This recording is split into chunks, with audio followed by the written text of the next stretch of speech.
You're listening to the Otis Jiry channel.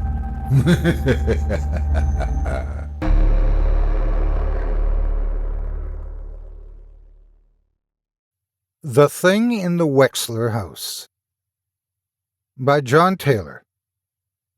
Narrated by Otis Jiry. In every small Midwestern town, there is always one name that can bring any conversation to a halt. In my town, it was Charlene Wexler, and why even the rats shunned her ruined estate. The mere mention of her brought the vilest curses, even from holier-than-thou church ladies, who would insist Charlene deserved worse. Yet no one ever breathed a word about why Charlene's name warranted such hatred. All that was known was that it was abandoned after some scandal in 1900, and that a trust fund paid property taxes every year to keep it vacant. It was the largest house in a town that prized status, yet it rotted defiantly, the largest skeleton in a very small closet. Since childhood I had watched the shuttered, overgrown mansion cast a veneer of midnight over the neighborhood, but it was just a curiosity to me and nothing more, until the cats disappeared. In 1922, I was a clerk at City Hall. It was an uneventful job at best, until, on the night of May 1st, every cat on the north side of town vanished. The town drunk swore he'd seen them all converge on the Wexler mansion at 3 a.m. Barring any credible leads, the police sent our animal control officer to the mansion. Charles Swift was his name. He arrived on the scene and didn't report back to the police station at the shift's end. 2 days later, Charles stumbled into City Hall, wide-eyed in terror, his uniform bloodied. He was delirious and raving about the cats, a failure to banish it, and those horrible eyes. I ran to him and tried to stop the bleeding, but it was too late. Charles Swift was my best friend. I'd known him since high school, and I watched him die in front of me. The coroner claimed his wounds were self-inflicted in delirium caused by spider bites. Spider bite was his official cause of death. But it wasn't. Not quite. It was that damn thing in the Wexler house. But I'm getting ahead of myself. I tell you, it changes a man to be powerless before death. I was determined to find out exactly what happened in the Wexler mansion that destroyed my best friend. My curiosity became obsession. I searched every file cabinet in town, only to find them all expunged of any reference to the Wexler estate. Even the newspaper archive in the town library was missing selected dates surrounding the mansion's abandonment, mentioning only that Charlene's crimes rivaled Countess Bathory or Gilles de Rais in depravity. This only bolstered my resolve. I knew someone must have information about it, and it gnawed at me. I would lie awake at night, agonizing over the enigma, feeling Charles' blood cry out on the night wind, feeling the Wexler mansion's call. Finally, after months of searching, I had a break in an old high school yearbook, a handwritten note next to a picture of a football player. Lawrence Davis, it read, joined police department, handled the Wexler case in 1900. At last, a witness. I poured all my resources into finding him. Finally, a private investigator found an address for Lawrence Davis in Arizona. My obsession became madness. I took a train to Flagstaff, then hired a car to find his isolated residence. I drove all night like a man possessed across the wasteland populated only by Joshua trees that loomed like spiky horrors over the rocky landscape. Yet I had no thought of fear the night in the grip of my obsession. I did not yet realize that fear is a powerful ally, driving us to the light and away from a darkness too hideous and consuming to endure. If I had succumbed to fear then, I might be a saner man today. But it's too late for me now. Please heed my tale that you might be spared the same fate. I found Lawrence's address at the end of a dirt road. It was a dingy shack in the middle of a salvage yard, where the stench of rust was overpowering. It was surrounded by piled scrap metal and wind chimes that rattled like the bones of a massive metal beast. Painted everywhere was a strange eye-shaped glyph that suggested some eldritch power. Cautiously, I waded through the scrap metal, my every step creating a maddening metallic clatter. I knocked on the door. "I've already got Jesus, a set of encyclopedias, and a loaded 12-gauge. A drunken voice called from inside. "What do you want?" "To ask you about Charlene Wexler," I replied. The door opened to reveal Lawrence Davis, a tall, disheveled man in a tattered bathrobe, his left eye clouded over by cataracts and his breath reeking of whiskey and despair. He pressed a sawed-off double-barreled shotgun into my chin. I raised my hands in surrender, unable to scream. "I've spent 20 years trying to drown that brown-eyed Jezebel in a bottle," Lawrence shouted. "I came here swearing to never hear her name again. The devil himself won't go looking for Charlene Wexler. What do you want with her?" My name is Richard Carter," I explained, my voice trembling. "My friend Charles was a cop. He died after entering the Wexler estate on duty. Died in my arms. He kept raving about those horrible eyes." "Don't mention those eyes to me," Lawrence roared, taking gun's safety off. "Please," I sobbed in terror. "I just need answers." I quite expected to die, but Lawrence's eyes softened and he pulled back the gun. "Only for a fallen fellow officer," Lawrence slurred, disappearing into the clattered mess that filled the dark interior of the shack. He rummaged through a pile of faded newspapers and pulled out a latched leather scrapbook, emblazoned with the strange glyph from outside. "Don't you dare open this here," Lawrence warned as he shoved the book into my hands. "You see the symbol on the cover?" he continued. "It's the sigil of the Jungmag. Learn it good if you're going anywhere near the Wexler place. Now you promise me one thing. If you go in there, it will be with matches and gasoline to burn that hellhole to the ground, along with anything you find there. Now, leave me to die in peace." The door slammed and I fled with the book, desperately trying to convince myself that I didn't hear a shotgun go off in the house behind me, followed by a thump on the floorboards. Back on the train, I opened Lawrence's scrapbook. It was filled with newspaper clippings about Charlene Wexler and her husband Lloyd. They were railroad millionaires with a reputation for adultery who built their mansion in 1884.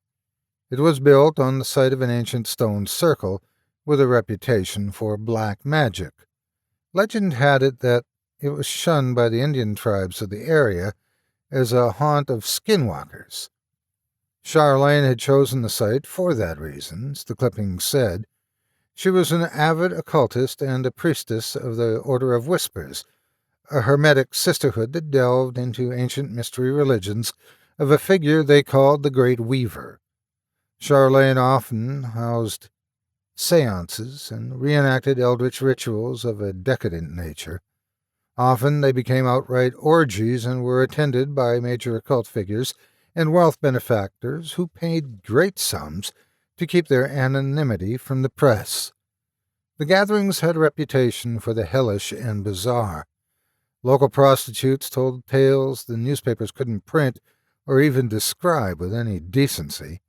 The gossip columns branded Charlene the whore of Babylon. She and her lifestyle were met with fiery condemnation by the local clergy, which Charlene seemed to relish. She often chided preachers that they were obsolete in their devotion and that the creed of the Great Weaver would rule the new century after something called the Curse of Athena was lifted. This continued for a full 13 years.